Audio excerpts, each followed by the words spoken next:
drunk as a wheelbarrow, had a kick in the guts, haunted with evil spirits, has swallowed a tavern token, and my personal favorite, he's been too free with the creature. Hello, I'm M.E. from M.E. and History. The above sentences come from the Drinker's Dictionary. Written in 1737 by Benjamin Franklin, this satirical list contains over 200 euphemisms, both witty and crude, for being drunk. But why discuss drunkenness? And why open with quotes from one of America's founding fathers? The reason for that is because, like absinthe played a role in founding modern art, so too did alcohol play a role in America's founding.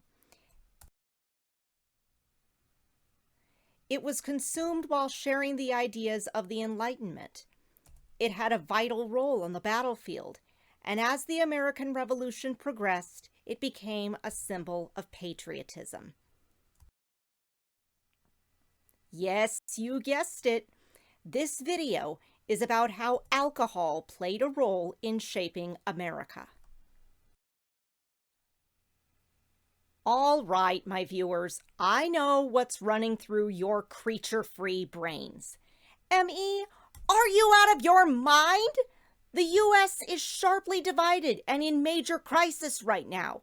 250th anniversary or no, we need to focus on getting out of the mess we are in, not listening to a lecture on booze in America. My viewers, I will not deny that America is facing a lot of problems right now. But over the years, Americans have faced tougher things than this. And I have faith that, just as in times past, we will get out of the current situation with or without the aid of booze. So I urge you all to set aside your differences, whatever they may be, as I tell you about alcohol and America's founding. To start things off, we need to understand that alcohol was in the picture well before the American Revolution. Why was that, you may ask? Because it was a staple in the diet of the average colonist. True, water and raw milk were had as well.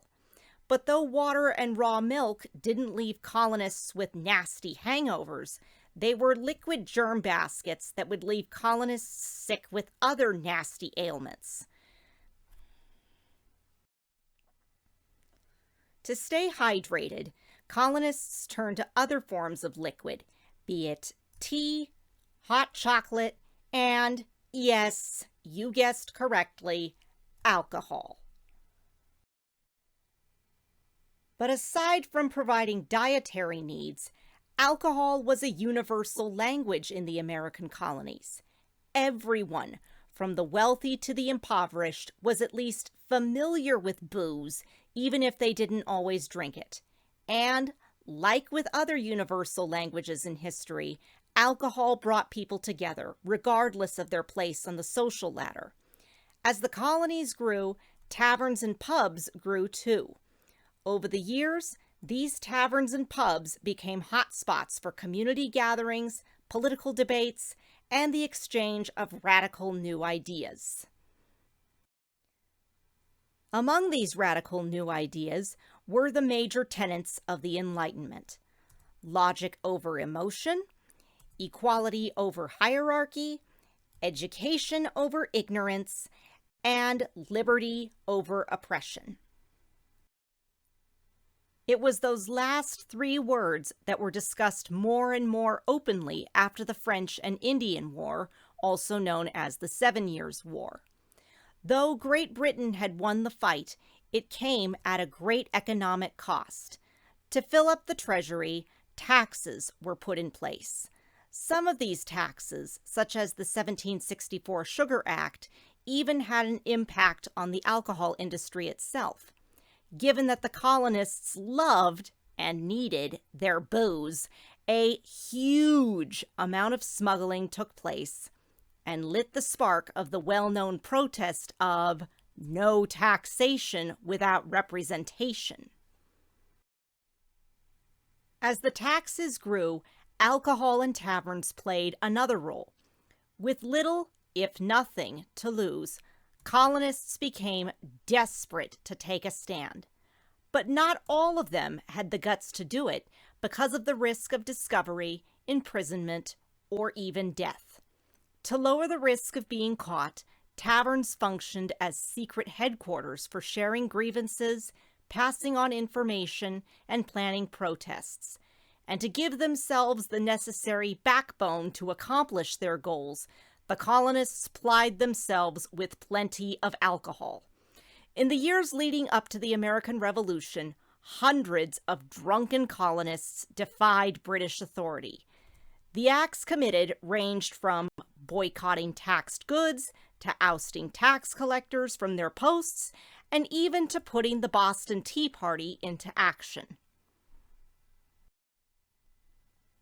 Because alcohol was already known to lower inhibitions, it earned a new nickname: liquid courage. By the time the American Revolution was in full swing, liquid courage was needed more than ever before.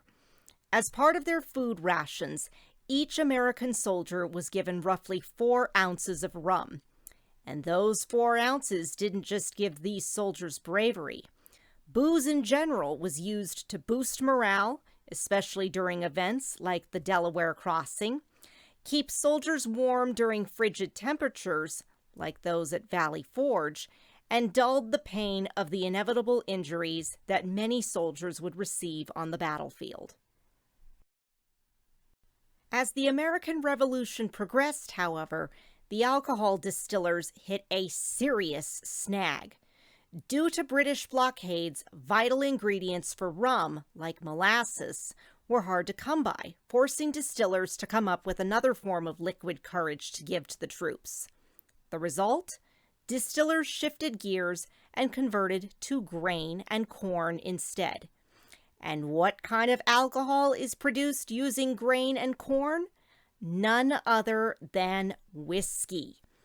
As American soldiers turned more and more to whiskey, the more and more symbolic the drink became. In the eyes of the Patriots, drinking whiskey was one of many ways of showing support for their beliefs and overall cause. By the time the American Revolution was over, however, the fledgling government was in a fiscal crisis. To pay off the debts from the conflict, the Secretary of the Treasury, Alexander Hamilton, urged Congress to put a tax on booze in 1791.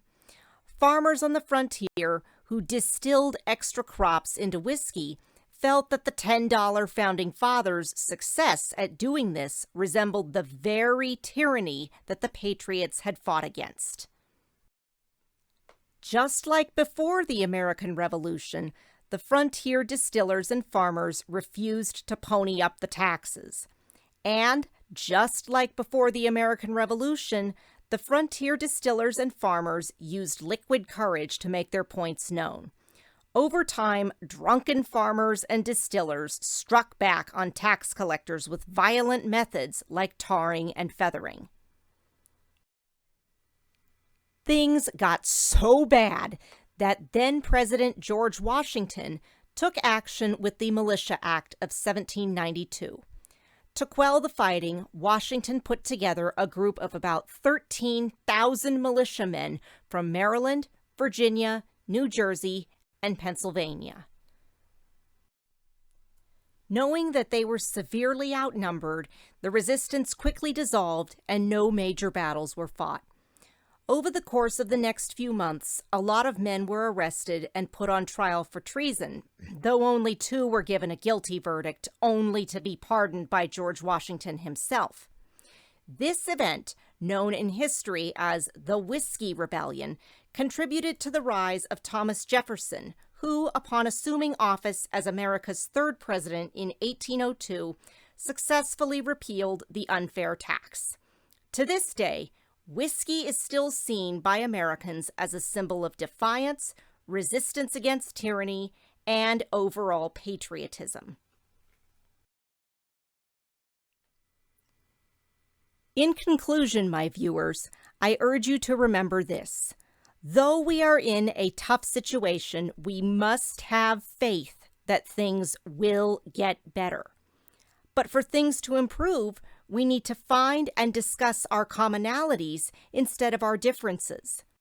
If America's founding fathers and the many patriots who fought for independence used booze as a common ground, so too can we rally around a universal language to get us out of the rut we are in. I'm ME from ME and History and YouTube.